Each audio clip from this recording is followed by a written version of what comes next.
Well, it's pretty hard in a world where most things are expensive to find any material mispricings. It's a bit like trying to find a cheap house in Sydney. So, we start from a position where a lot of assets, equity, domestic and offshore, bonds, credit, everything looks relatively fully priced.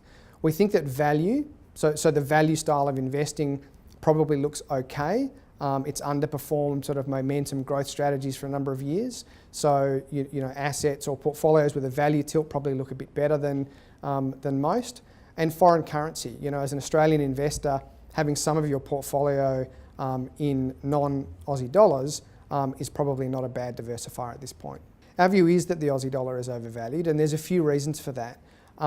On a purchasing power parity basis, so comparing what we pay for things here versus what others pay overseas, that gives us an estimated fair value in the mid-60s for the Australian dollar. But that tends not to tell you much about where it will move in the short term. That's sort of a 3 to 5 year view of the dollar.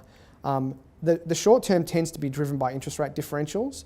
And at the moment, you've got a situation where the US are raising short-term interest rates, the Fed's tightening as that economic growth comes through, and the RBA is in effect on hold. Inflation is below their target. They probably should be easing at this point, but the housing market and the financial stability implications of a housing bubble means that they're probably on hold.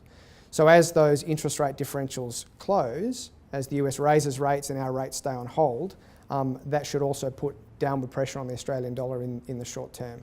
Yes, except the one caveat in looking offshore for things like global value are that the global equity markets in general are more expensive than Australia. So we think, including the benefit of franking credits, which we take into account when we look at Australian equities, Australian equities offer about an 8% per annum return to investors over the next 3 years.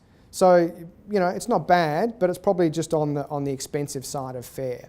Whereas a lot of global equity markets have forecast returns in our models of in the order of 2 to 4% per annum. So, the risk of buying international equities for currency exposure is probably confusing two things. You might be better off moving just into a US dollar bond, for example, preserve the capital in US dollars rather than expose the portfolio to those equity risks unnecessarily.